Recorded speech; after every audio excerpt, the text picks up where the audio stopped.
Mencari uang itu kalau kita sudah terbiasa, kita akan mudah. Yang penting jangan hanya berpikir jadi pekerja, tapi berpikirlah menjadi pemilik. Matematikanya jangan 1 tambah 1 sama dengan 2. 1 tambah 1 sama dengan 11.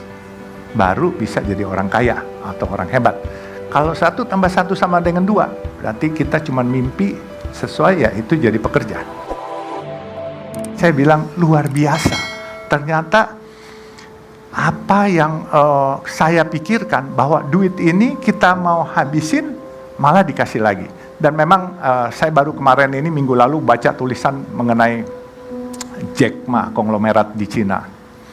Jadi mencari uang itu lebih mudah daripada membuang uangnya. Dan saya pikir-pikir masuk di akal. Menghabiskan uang, kita bukan lemparin uang dari atas pesawat, tapi menghabiskan uang pasti kita berpikir azas manfaatnya. Tetapi mencari uang itu kalau kita sudah terbiasa, kita akan mudah. Yang penting kalau saya mungkin bisa memberikan masukan kepada adik-adik, jangan hanya berpikir jadi pekerja, tapi berpikirlah menjadi pemilik. Matematikanya jangan 1 tambah 1 sama dengan 2. 1 tambah 1 sama dengan 11. Baru bisa jadi orang kaya atau orang hebat. Kalau 1 tambah 1 sama dengan 2, berarti kita cuma mimpi sesuai, ya itu jadi pekerja. Nah, cuman jangan lupa, bisa saja 1 tambah 1 jadi minus 11. Jadi saya ini selalu mengibaratkan dengan teman-teman saya. Teman-teman saya banyak yang jadi dokter, banyak yang jadi CEO hebat-hebat, tapi sampai sekarang ini saya yang sekolahnya mungkin nggak selesai-selesai. Saya di Fakultas Sosial Politik Jayabaya pernah, Trisakti Fakultas Kedokteran pernah, terus saya di British Columbia University pernah, di Kanada, terus di Los Angeles saya pernah, tapi saya nggak pernah habis. Tapi adik-adik nggak usah ikutin saya karena zamannya beda, ya kan? Saya mengibaratkan diri saya Metro Mini. Tahu Metro Mini kan? Nah, tahu Big Bird nggak? Bluebird punya, tahu kan? Nah, jadi saya Metro Mini, teman-teman saya ini Big Bird. Kita berpacu dari Taman Mini mau ke Bogor. Saya bilang sama teman-teman saya Metro Mini, saya sampai duluan. Dia bilang, mana bisa?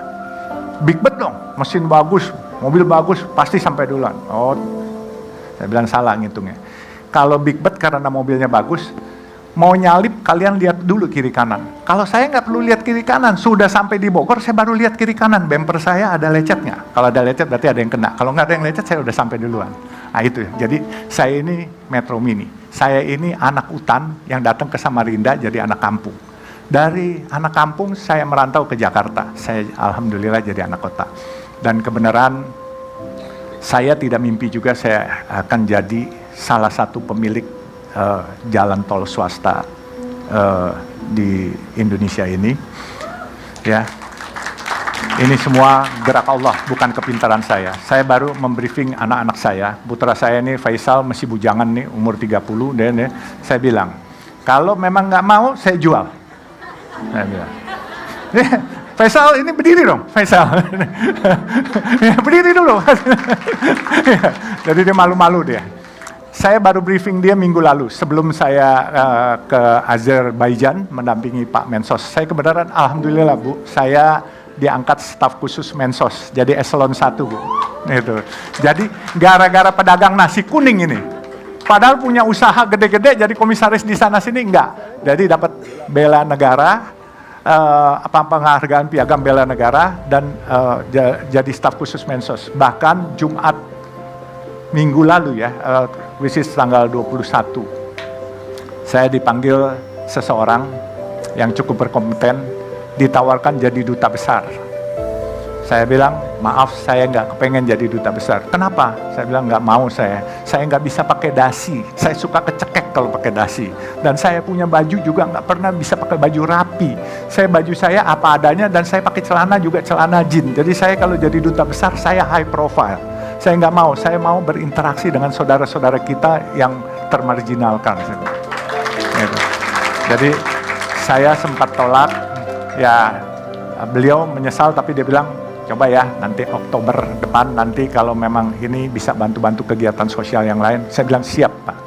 Jadi makanya saya bilang berkahnya bukan dari materi saja, tetapi yang saya rasa dengan kita menyayangi orang lain, kita menjadi diperhatikan oleh Allah dan juga diperhatikan mungkin oleh teman-teman pejabat-pejabat itu dilirik, tetapi diperhatikan bukan disuruh berbuat yang tidak baik, berbuat yang lebih baik.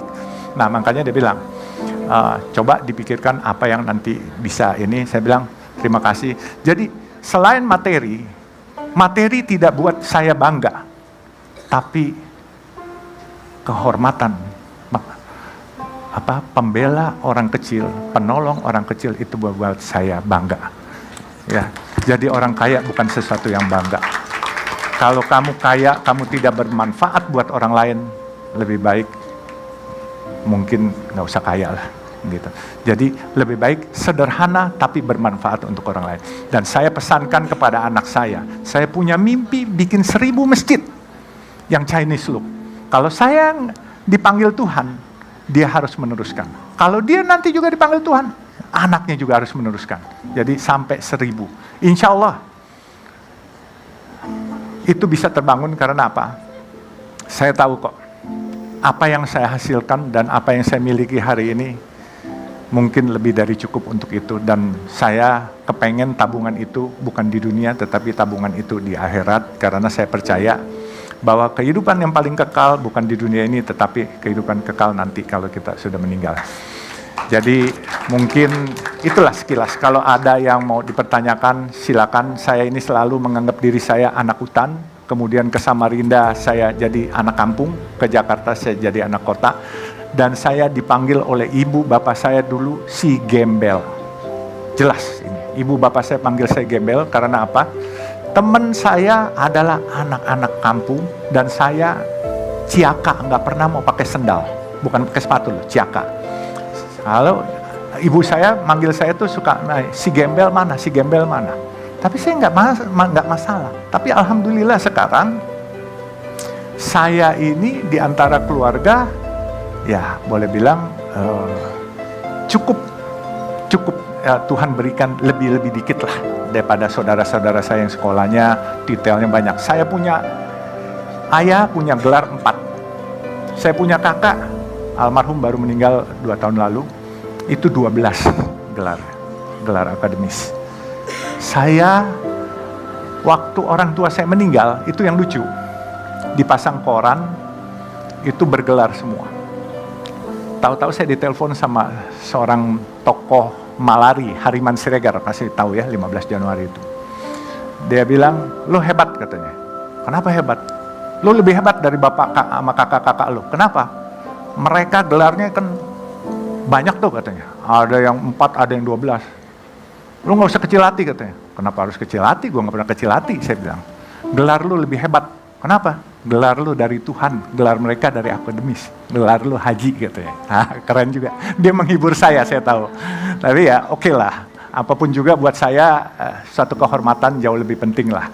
Ya percuma kalau gelarnya haji, tetapi kelakuannya bukan haji gitu kan.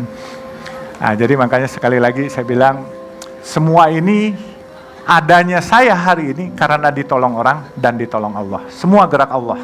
Ya, jadi kalau kita mau diperhatikan oleh Allah, jangan pernah di dalam hati kita tidak pernah ada rasa kasihan atau sayang kepada atau peduli kepada orang lain, karena bukan hanya orang loh, makhluk hidup pun juga kita harus peduli gitu.